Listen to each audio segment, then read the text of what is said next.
In this episode of The Best Parts, we're celebrating YouTube's new favorite cooking channel, Binging with Babish. In its first year, Babish has risen like a fine sourdough to become one of the most popular cooking channels on YouTube. Not only by being amazing, but also by incorporating our favorite food moments from some of the best movies and TV shows out there. So grab your best knife and pick up a nice thick cutting board, because this is Binging with Babish, The Best Parts. An undersized cutting surface is one of the most frustrating inadequacies that you can have the displeasure to experience. They're unstable, foods like carrots just roll off and get lodged under the refrigerator, attracts a family of mice, a mouse bites you in the night, and the next thing you know, you're responsible for the second bubonic plague. If you're not totally familiar with the channel, its host can seem pretty mysterious. An industrial black apron, a couple of expressive hands, and occasionally the hint of a thick black beard. It all begs the question, who is Oliver Babish? Well, that name actually comes from a character on The West Wing. The real man behind the cutting board is Andrew Ray, a guy who just happens to be a big enough fan of The West Wing's unflappable Attorney General Oliver Babish to name his Reddit handle after him. Andrew began making his first show for Reddit, and as it grew in popularity, he eventually began to post his videos on YouTube, where it can find a larger audience. And well, the rest is history. Andrew isn't your normal cooking show host. He has no formal culinary training, but it's hard to tell from his show. This is the first layer cake I've ever made, so I'm as surprised as you are that it worked out. I recommend pre-pressing a marshmallow into a graham cracker and then inserting into the frosting before toasting the marshmallow to s'moresian completion.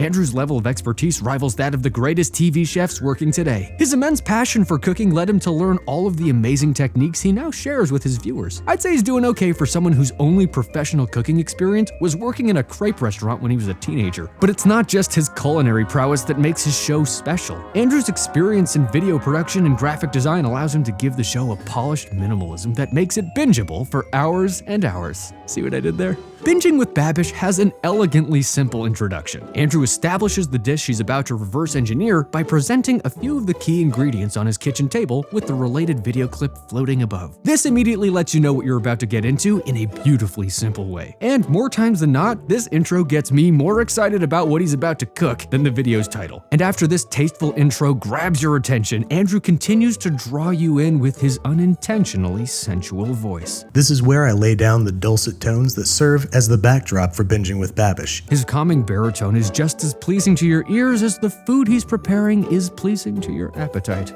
You can't hear me, but I'm giggling like a little girl right now because I'm trying to figure out how I'm going to actually take a bite of this thing. It's not exactly physically possible. And if you just can't get enough of his amazingly mellow voice, don't worry. His podcast, Bedtime with Babish, features the man himself reading classic pieces of literature to get you relaxed and ready to drift off to dreamland. 'Twas the night before Christmas, and all through the house, not a creature was stirring, not even a mouse. Andrew's masterful editing skills and smooth voice keep you focused on the food first and foremost, but he's not afraid to throw on a dry rub of humor. And we're going to take a crack at Pollo a la plancha from La La Land.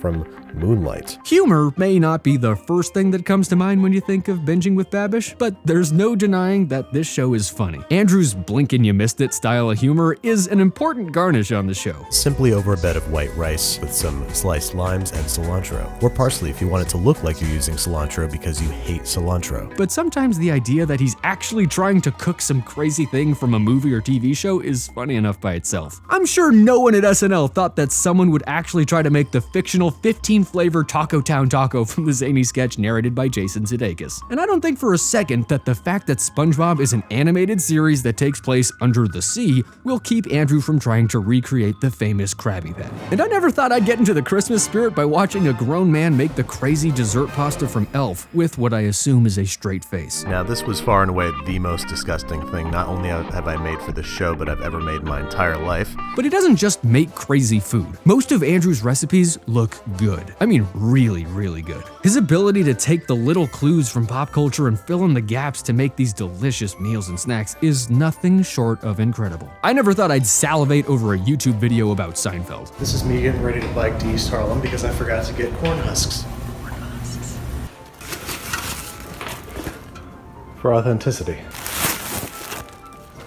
Yes. The inaugural episode of Binging with Babish showed us how delicious Chris Traeger's Traeger burger looks up close, but still couldn't be outdone by the Ron Swanson burger. And if you thought the pasta from Master of None looked delicious, just wait till you see Andrew recreate one of the show's signature dishes in stunning 4K. Oh. And that's only scratching the surface. Literally, every Binging with Babish episode is chock full of whimsy, humor, and downright delicious food. But Andrew hasn't stopped there. He recently released his very own cookbook, Eat What You Watch, which contains most of his signature dishes from his channel. And the way this cookbook is put together is almost more visually stunning than Binging with Babish itself. And if all the pop culture references aren't your cup of tea, check out Andrew's new series, Basics with Babish, where Andrew shows us some simple recipes and his favorite cooking techniques. Now we're going to pick it up and using our knuckles, passing it knuckle over knuckle, stretch it out into a larger and larger pizza pie. Accidentally drop it down on the countertop, stretch it back out. And it's not just his YouTube channel that's awesome. Andrew himself continues to prove that he is an incredible guy who cares about his fans. One of his earliest supporters was diagnosed with ALS and tragically passed away. To honor his memory, Andrew started the Hot Pepper Challenge, where he challenges fans, YouTubers, and other celebrities to eat peppers of varying spiciness. The spicier your pepper, the less money you have to donate. Through this challenge, Andrew was able to raise $25,000 for the ALS Association. Binging with Babish has certainly made a name for itself in the short time it's been on the web, but its rise to prominence isn't a total surprise. The show is the perfect balance of awesome visuals, amazing cooking, with a dash of irreverence. Hey, at least it was halfway Instagrammable.